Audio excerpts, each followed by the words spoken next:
김정은 위원장의 이복형, 김정남 피살 소식이 전해지면서 지금 뭐 온갖 추측성 보도들이 쏟아지고 있습니다. 너무 많은 보도들이 쏟아지다 보니까 대체 어디까지가 사실이고 어디까지가 그저 설인지 헷갈리시죠? 어제 국정원이 국회 정보위원회와 간담회를 갖고 사실관계를 확인했습니다. 그 자리에 참석하셨던 분, 국정원에서 26년간 근무했습니다. 지금은 국회 정보위 민주당 간사 맡고 계세요. 김병기 의원 연결을 해보죠. 김병기 의원님 안녕하세요. 네, 안녕하십니까. 도대체 누가 죽였는가? 그 배후는 누구인가? 이게 제일 중요한 부분일 텐데 일단 살해 용의자 6명이더군요. 그중에 1명이 어제 붙잡혔습니다. 근데 베트남 여권을 가진 여성이었어요. 그렇습니다. 네. 김 의원님, 저는 근데 이걸 들으면서 좀 이해가 안 갔던 게, 보도 들으면서 이해가 안 갔던 게, 이 여성이 어떻게 잡혔나 보니까 암살 후에 도주를 했다가 다시 베트남으로 돌아가려고 비행기 타려고 공항에 나왔다가 붙잡혔다는 거예요. 아니 근데 무슨 암살 요원이 그렇게 허술하게 다시 공항으로 돌아와서 붙잡히고 이게 있을 수가 있는 건가요? 앵커께서 말씀하셨듯이 예. 지금 확인되거나 정제되지 않은 보도나 보고가 계속 올라오고 있어 굉장히 혼란스러워요. 상황이거든요. 예. 이건 어쨌든 김정남으로 추정되는 인물을 살해한 그 실행팀은 분명히 프로 중에 프로입니다. 그렇지만은 그 프로가 직접 한 것인지 예. 아니면 프로가 어떤 정말 백지의 상태의 여성을 신문에 보도된 대로 장난삼아 뿌려보자 이렇게 해서 실행을 한 건지 그거는 아직 좀 더 사실관계를 좀 더 확인해 봐야 된다고 생각을 합니다. 최정예 요원이 나와서 직접 스프레이를 뿌리고 뭐 실행에 옮겼을 수도 있지만 네. 최정예 요원이 리더가 돼서 진짜 아무것도 모르는 백지 상태의 어떤 사람을 청부 살해 뭐 이런 사람들을 섭외해서 실행에 옮겼을 가능성도 있다.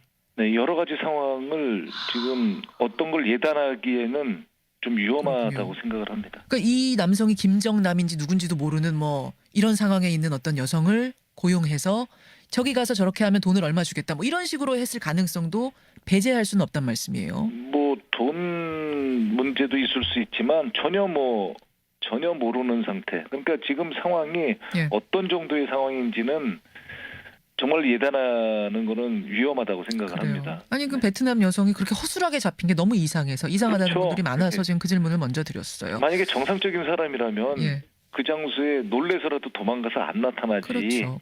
다시 나타날 수는 없는 거죠. 그 부분이 김병기 의원 보시기에도 참 이상한 부분이다. 그렇다면 네.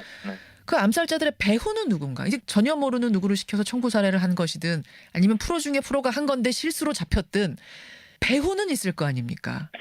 현재 정보 당국에서는 김정은으로 지금 거의 단정적으로 판단하고 있는 것 같습니다. 단정적으로. 근데 사실 저희 여러 가지로 뭐 정보 당국의 그 보고를 믿을 수밖에 없는 상황이지만 예. 만에 하나 다른 경우가 있을지 않을까. 개인적인 원한이라든지 예, 뭐 돈 그렇습니다. 문제에 얽혔다든지. 그런 걸 100% 배제를 해야 되는 상황인가.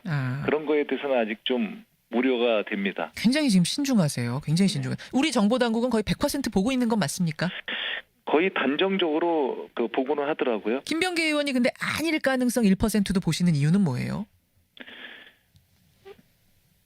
정말로 대담했죠. 이번 사건이 물론 이런 경우가 세계 독살사에 없었던 건 아닙니다. 예. 굉장히 대담한데 말레이시아 당국이랑 북한 당국이 그래도 관계가 우호적인 관계거든요. 예.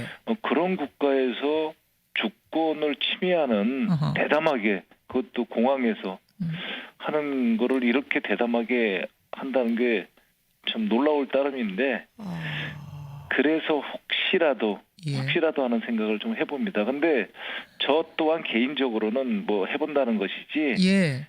거의 김정은이 했다고 생각하고 있습니다. 그렇죠. 뭐 어쨌든 김정은이 유력하다라는 데는 동의하시는 거예요. 지금 그렇습니다. 상황까지 예. 봤을 땐. 근데 저는 그래도 참 이해가 안 가는 게, 김정은이 이해가 안 가는 게, 이미 5년 전에 김정남이 김정은에게 편지를 보내서 그러니까 나와 가족들은 좀 살려만 달라. 네. 살려만 달라라고 호소했습니다. 아무 짓도 안 하겠다라는 서약을 한 거예요.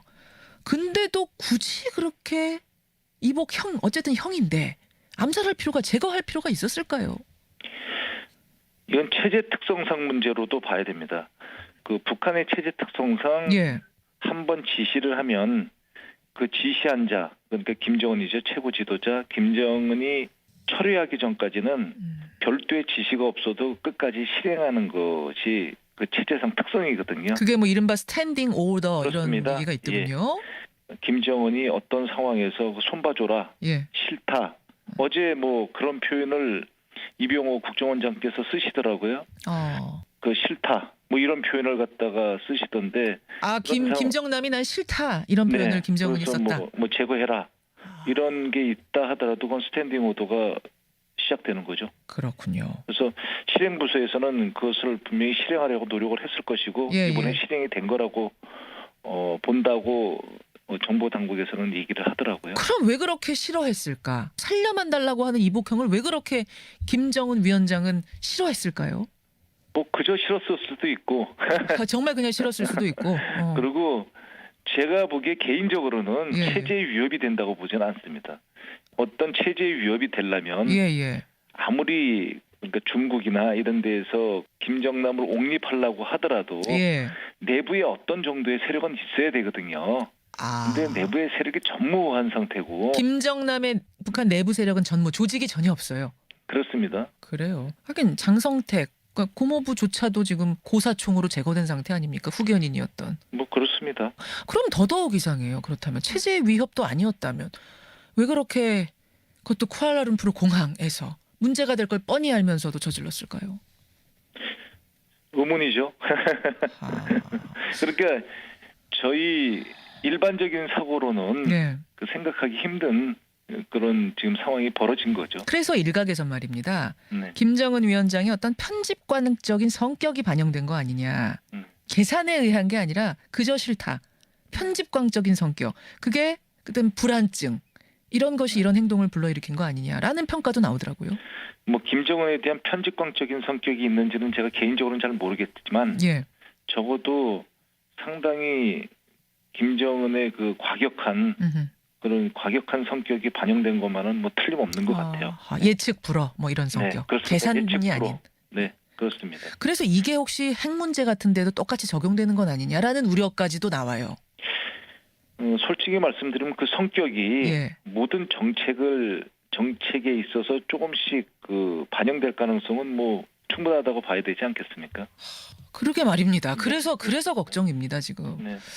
그렇다 해도 그러니까 집단이든 국가든 예.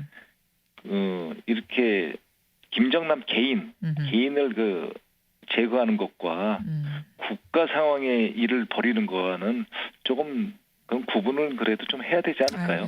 알겠습니다. 좀 그렇게 생각합니다. 국정원에서 26년간 근무했습니다. 민주당 김병기 의원 지금 만나고 있는데요. 그나저나 김정남의 아들이 있습니다. 김한솔. 네네. 파리 대학을 졸업한 후에 옥스퍼드 대학원에 입학 허가서까지 받았는데 입학하지를 않고 그 후로는 행적이 묘연한. 우리 국가정보원에서는 어떻게 파악하고 있나요, 행적을? 국가정보원에서는 뭐 마카오에서 예. 뭐 김한솔이 경우에 그러니까 김한솔이가 이제 후처의 자녀인데 김정남 후처의 자녀. 예, 그렇습니다. 예. 후처에 일남 일녀가 있고 본처에 일남이 있는데 김한솔과 그 후처 그 가족들은 마카오에서 삼엄한 경비하에 지금 마카오에 머물고 있다고 어제 보고를 들었고 예. 본처의 경우에는 그 아들 한 명과 북경에 머물고 있다. 이렇게 보고를 들은 바 있습니다. 어쨌든 중국의 보호를 다 받고 있는 거군요. 그렇습니다. 네. 이제 김한솔에 대해서 더 관심이 쏠리는 이유는 김한솔이 그 서방 언론과 인터뷰한 게 우리에게 공개가 됐어요. 삼촌 김정은을 두고 딕테이터, 독재자라고 거침없이 표현을 하고 뭐 정말로 그 뭐랄까요. 서구식 교육을 그대로 받고 자랐구나라는 느낌이 드는 그런 청년이어서 네, 우리 그렇습니다. 국민들의 관심이 더 높은데 어떻게 파악하고 계세요? 김한솔이라는 인물은. 아무래도 그 아버지에 대한 그런 김정은의 태도에 대해서 반감을 가질 수밖에 없는 상황이고 그리고 해외에서 공부를 해서 뭐 자유분방하지 않을까. 그래서 아무래도 북한 체제에 대해서 좀 한심하고 답답하다는 생각이 이렇게 투영된 건 아닐까 그렇게 생각을 해봅니다. 그래서 위험한 다음 타겟 아니냐 이런 우려도 나오는데요. 뭐 지금 하는 걸로 봐서 누가 타겟이 안 될 수 있겠습니까마는 글쎄요, 뭐 그 어린애까지 그렇게 타겟을 삼아서 모두 제거하려고 들까 그런 생각에는 뭐 이게 사실은 제거하는 게 예, 예. 테러하고 제거하는 게 요번 뭐 김정남의 경우에도 보듯이 뭐 5년 6년씩 걸리는 일이거든요. 그렇죠. 굳이 그렇게 할까 하는 생각도 듭니다만 워낙 뭐 예측 불가한 예측 불허니까. 예, 그렇죠. 그렇죠, 그렇죠. 예, 김한솔, 태영호 전 공사를 비롯한 그 탈북 고위급 인사들 안전 조치는 어떻게 되고 있습니까? 태영호 공사를 특정해서 얘기하면은 경호 인력을 증강 배치해서 지금 24시간 보호하고 있다고 합니다. 아무래도 안전 조치가 전체적으로 강화가 돼야 되겠죠. 예, 지금 이제 우리 김병기 의원님이 쭉 보시기에 이 말하자면 돌아가는 흐름을 보시기에 가장 위험한 사람, 좀 안전 조치가 충분히 필요하겠다라고 하는 사람은 어떤 사람? 사실 공개되지 않은 사람일 수 있습니다. 무슨 말씀이세요? 그러니까 태영호 공사는 지금 공개된 인물이지 않습니까? 그렇죠. 그런 인물이 아니고 실질적으로 망명을 했는데 예, 예. 공개되지 않은 특별한 정보를 가지고 있는 사람도 있을 수 있거든요. 아, 그럼 태영호 공사보다 그러니까 더 중요한 정보를 가지고 있어서 그렇습니다. 더 안전하게 아예 공개도 안 해놓은. 예, 훨씬 더 중요한 정보를 가지고 있고 망명 여부 자체를 그 존재 자체를 확인해 줄 수 없는 분들이 있거든요. 있을 수 예. 있습니다. 만약에 있다면 그 사람이 훨씬 더 타겟 그 우선순위 높아지겠죠. 그렇군요. 그럴 가능성이 근무 경력으로 보셨을 때 지금 있을 수 있다 충분히. 그렇습니다. 있군요. 있죠. 의원님 있군요. 그럼 뭐 제가 확인해 드릴 수는 없는 상황입니다. 알겠습니다. 예, 네. 여러분이 짐작하시면 되겠고 네. 충분한 안전 조치가 더 필요하겠다라는 말씀. 네, 그렇습니다. 여기까지 듣죠. 고맙습니다.